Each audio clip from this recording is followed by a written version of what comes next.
Podemos comenzar esta sesión diciendo que Kant consideró que existían dos tipos de aproximaciones al conocimiento y a la acción.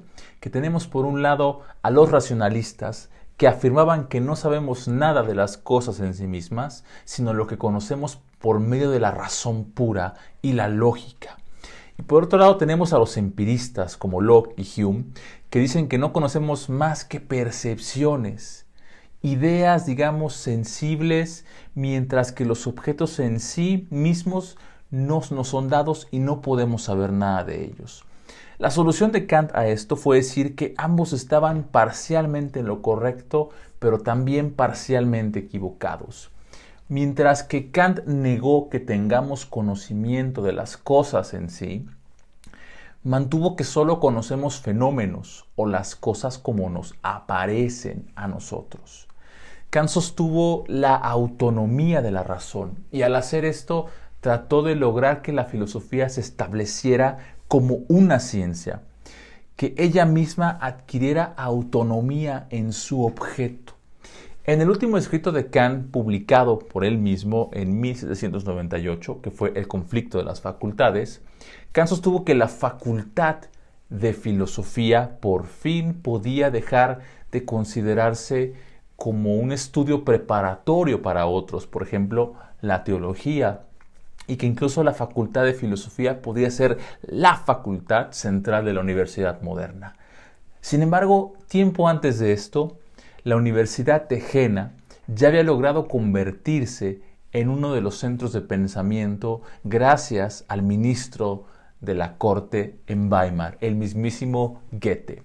Este convirtió a Jena en un centro de investigación intelectual libre, que de alguna forma se convirtió al modelo de la universidad kantiana.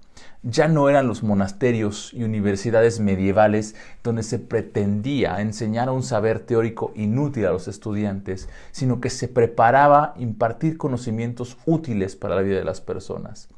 Jena, la Universidad de Jena, tiene un papel fundamental en el ambiente postkantiano. Es la primera universidad donde se dan lecciones de filosofía kantiana, de 1784 al 85, aparte de la de Königsberg, que es donde estaba Kant. Junto con un diario que editaban en esa universidad, se convirtió en un lugar donde debatieron las viejas posturas wolfianas y su modo escolástico de pensar con las nuevas posturas kantianas, influencias materialistas, y que también dieron lugar a lo que se va a llamar popular filosofén o filósofos populares que trataron de explicar las ideas filosóficas de manera popular. En este ambiente se vienen a insertar Jacobi y Reinhold, que de alguna forma Jacobi representa a un anti-ilustrado y también a un ferviente antikantiano. Jacobi viene a usar la figura del filósofo inglés David Hume contra lo que él considera las pretensiones de la ilustración. Sí, Jacobi piensa que la ilustración es demasiado pretenciosa. Recuerden ustedes de alguna forma el empirismo de Hume, que se interpretaba como llevándonos a un escepticismo radical del mundo exterior. Incluso decir que no podemos saber nada o realmente sobre la existencia y el conocimiento del mundo exterior o la causalidad misma entre los objetos, ya que es una estructura o una regla de la mente. En muchas ocasiones se ha interpretado claramente a Kant como defendiendo la necesidad de usar la categoría de causalidad para poder explicar la experiencia. Pues bien, retomemos un poco a Jacobi. Jacobi aparece en escena como un participante clave en lo que se ha llamado la controversia del panteísmo. Sí, esto seguro les puede sonar parecido a lo que dice nuestro filósofo holandés Baruch Spinoza. Quien parezca que esto, digamos, no tiene que ver con la filosofía de Kant, al menos, de alguna forma vamos a ver cómo se conecta. Primero, como dijimos, Jacobi nació en una familia de mercaderes y siguió de alguna forma con el negocio familiar para de alguna forma asegurar su bienestar económico. Y le fue tan bien que pronto tuvo el suficiente dinero para dejar de trabajar y dedicarse de alguna forma a lo que le interesaba, que era la filosofía y la religión. Jacobi también se casó con una hija de un famoso mercader muy rico y al juntar las fortunas pudo dedicarse a la vida intelectual y literaria. Jacobi pertenece a una línea de pensadores que es muy cercana a la del filósofo Blaise Pascal, que es otro representante de alguna forma de que no creen estos pensadores que la razón tenga la capacidad de proporcionar su propia justificación, que piensan que el impulso de la razón a explicarlo todo en alguna forma es una ilusión y no tiene sentido, es una quimera. Pascal piensa que la razón, últimamente, toma sus principios del corazón y no tenía nada que ver entonces con las capacidades cognitivas o actividades. Aquí podemos ver uno de los orígenes de lo que hoy en día se ha llamado el irracionalismo. Aunque Jacobi no descartó a la razón completamente, él creía que la fe en que la razón iba a resolver todos los problemas de nuestra vida estaba equivocada. Frente a todas las corrientes ilustradas que ponían su confianza en la razón, podemos ver en Jacobi a un antiilustrado en ese sentido. Jacobi era enemigo, muy importante esto, tomarlo en cuenta, de la idea de que un sistema de filosofía pudiera captar adecuadamente el sentido de la existencia humana. De esta forma, el pensamiento de Jacobi tiende o está marcado por una cierta forma de sentimentalismo, mientras que Pascal, por otro lado, se acerca un poco más a lo que hoy en día llamamos existencialismo. En 1785 se publicó un libro de Jacobi que se llama Sobre la doctrina de Spinoza en cartas al señor Moses Mendelssohn. Este libro hizo época en Alemania y además hizo que Jacobi se convirtiera en una estrella más de ese firmamento intelectual de pensadores. En este libro se discute la filosofía de Spinoza, que si recuerdan nos dice que solo existe una sustancia y no tres sustancias como decía Descartes, que era la sustancia mental, sustancia extensa y sustancia infinita que es Dios.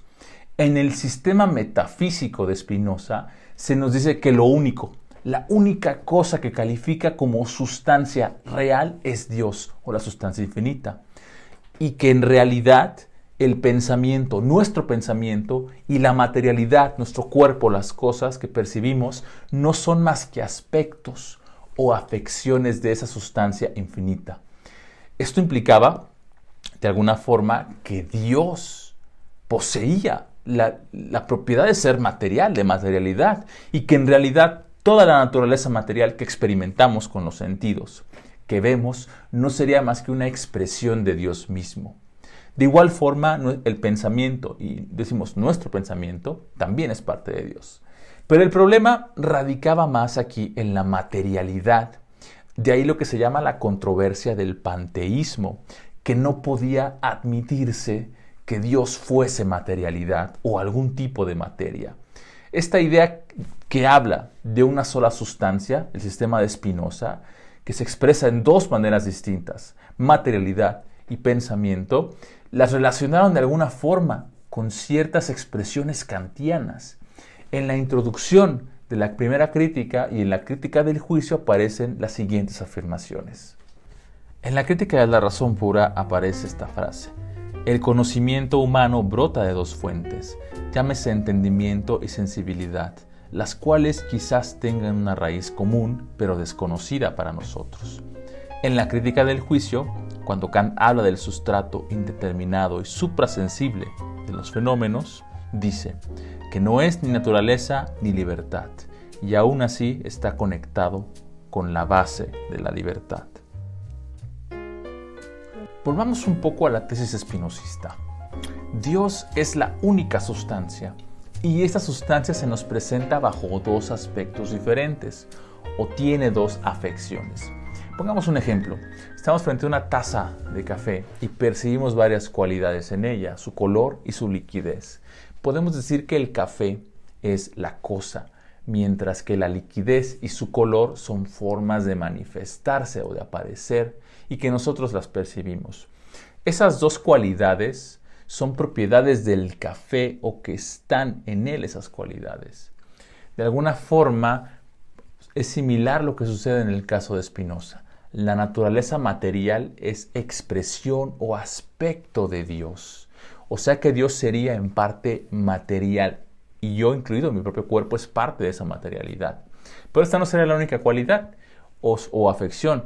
Y también tenemos el pensamiento aquí, que de alguna forma tiene que ver con parte de esa divinidad que es Dios. Lo que resultaba chocante para los teólogos y filósofos metafísicos de la época era más que nada la cuestión de la materialidad que se atribuía a Dios. Ahora, esto es muy similar o parecido a lo que dice Kant en los pasajes citados. ¿Acaso afirma Kant que las dualidades fenómeno, cosa en sí, sensibilidad, entendimiento, sujeto, objeto, naturaleza y libertad, no serán acaso aspectos diferentes de alguna otra realidad subyacente y absoluta? Esto sugería para algunos que Kant y Spinoza no estaban tan distantes el uno del otro. Spinoza sostuvo una posición similar, lo que podemos llamar monismo, y es un monismo sustancial, pues afirma que la realidad es solo una, la que subyace a esas dos maneras en que nos aparece pensamiento y materia extensa por otro lado. Lo que está detrás de todo es la misma realidad, Dios. Spinoza claramente se refiere a esto de manera racionalista. La razón es capaz de captar esa identidad de sustancia que subyace tanto al pensamiento como a la materia. Kant rechazaría eso porque trasciende de alguna forma los límites de la experiencia posible. Sin embargo, en el ambiente filosófico de la época, y Kant mismo lo reconocía, que su distinción entre fenómenos y cosas en sí resultaba problemática y para muchos incoherente. Las ideas del deber moral y de la autonomía, del conocimiento, eran interesantes, pero la estrategia metafísica de hablar de cosas en sí se tenía que abandonar o buscar otra forma de explicarlas. Es en este contexto en que aparece el monismo de Spinoza, que parecía prometedor al respecto.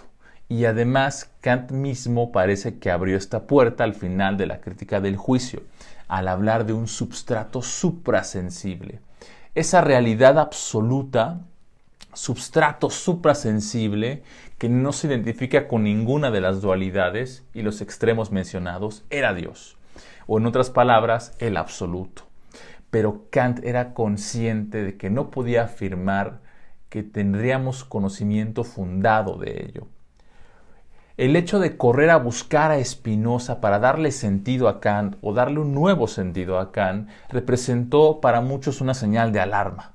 Pues como ya hemos dicho, la conclusión lógica que muchos sacaron de esto es que era incompatible con el Dios personal de la religión cristiana, que además es trascendente, o sea que está fuera del mundo y el mundo es su creación. No hay que recordar que la filosofía de Spinoza fue equiparada con el materialismo más ruin y ateo que se puedan imaginar. El Dios cristiano personal y trascendente fuera del mundo es algo opuesto al Dios espinosista, según esto, que el Dios de Spinoza es omnipresente, está en todas partes. Por esto el espinosismo ha sido equiparado con el ateísmo mismo. Nada, sin embargo, más alejado de la realidad. Jacobi entró a escena en Alemania con este debate sobre el espinosismo, pero la contribución propia de Jacobi fue aportar una interpretación que hizo época en la interpretación kantiana. La anécdota del debate que tiene que ver con el espinosismo es la siguiente, ¿no? El filósofo alemán Ephraim Lessing, de alguna forma un dramaturgo, poeta, filósofo, crítico de arte, muere en 1781. Ephraim Lessing era amigo de Mendelssohn, otra luminaria de este pensamiento alemán, y de alguna forma está preparando una pieza poética para encomiar a su amigo Mendelssohn. Jacobi se entera y le envía una carta a Mendelssohn diciéndole que Lessing le había confesado que era espinosista. Esto obviamente sorprendió a Mendelssohn, porque él nunca se enteró de esta posición de Lessing, y en ese intercambio de cartas que tuvieron, se debatieron muchas cuestiones sobre el libre albedrío, la metafísica y el conocimiento. Para esto recuerden que la filosofía espinosista era considerada sinónimo del diablo, del ateísmo, de la herejía total, y que un pensador tan reverenciado y querido como Lessing se hubiese declarado espinosista representó un revuelo entre los intelectuales alemanes.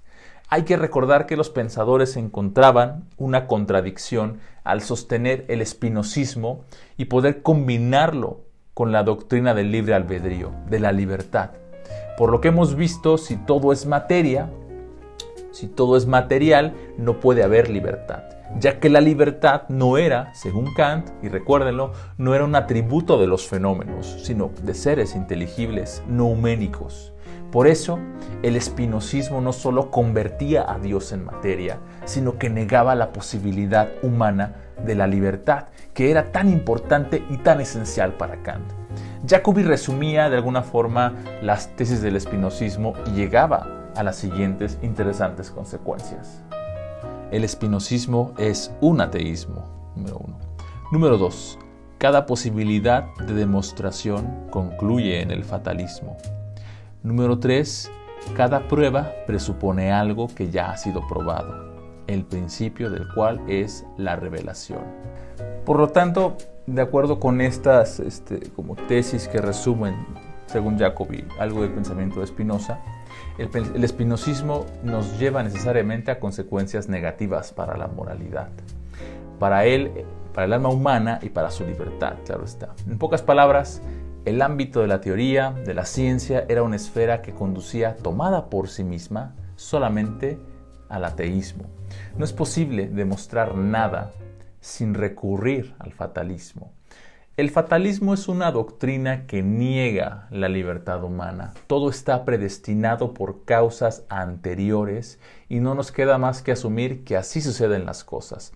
Cada teorema o prueba presupone otra anterior que se tiene que comprobar y así no hay un punto en el que no exista otra cosa anterior.